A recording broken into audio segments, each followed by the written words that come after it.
has landed. That's one small step for man, giant leap for mankind.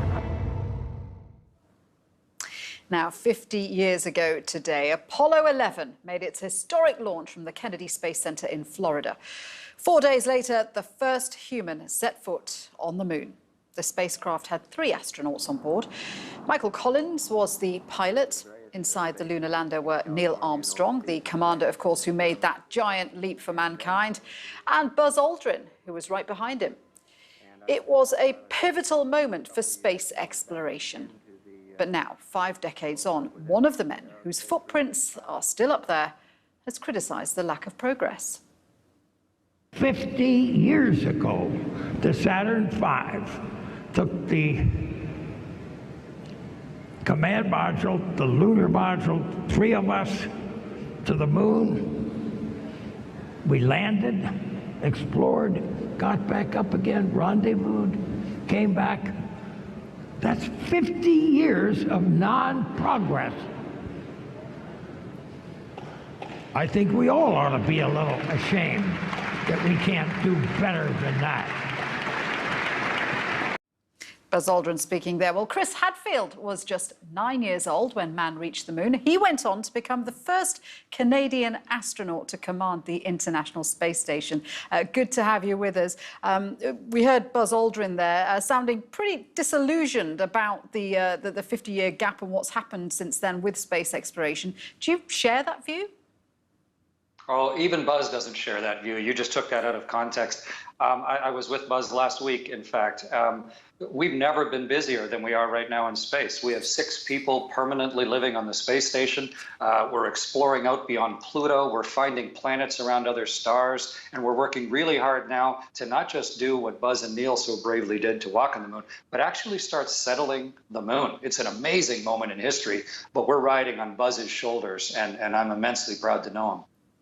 Indeed. And as you say, there does seem to be a sudden resurgence in interest in getting to the moon. I mean, China, Israel, India, they've all got lunar missions planned or underway. Why such interest in our closest satellite? Oh, it's because our technology, Sheila, has just gotten good enough. In 1969, it was crazy difficult and dangerous and therefore really expensive.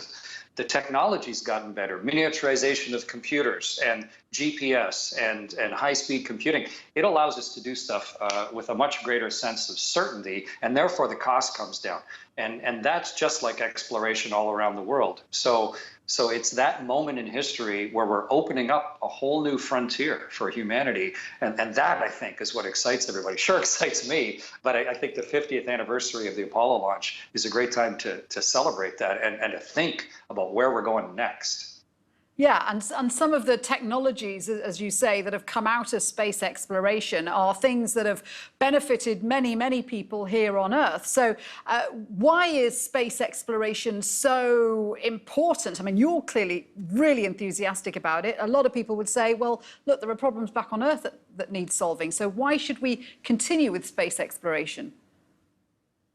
Well, there's nothing magic about the adjectives of space. It's just exploration. It's human exploration. It's how we've raised the quality of life to where it is and education around the world.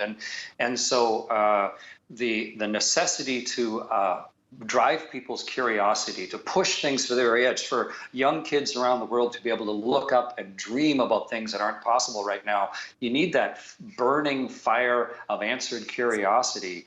And it's psychological, not just technological. And it's a fundamental part of human nature. It's how we spread over the whole surface. But this is the moment in history that we're going into the 3rd dimension.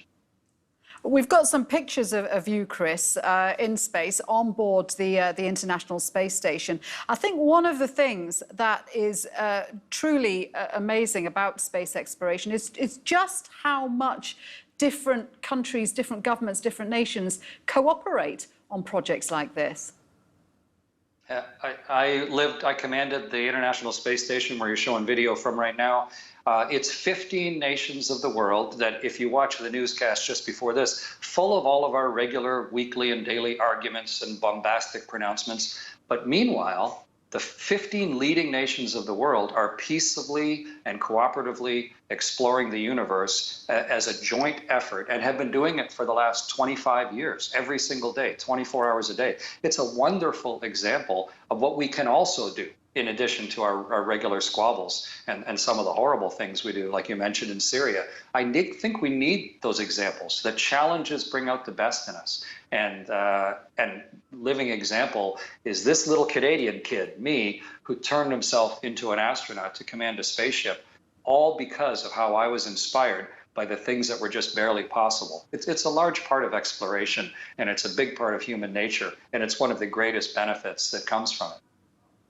Yeah, and those pictures from 50 years ago, so inspirational. And I'm insanely jealous that you spent time on the International Space Station. Thank you very much indeed for spending some of your time with us. Chris Hadfield there.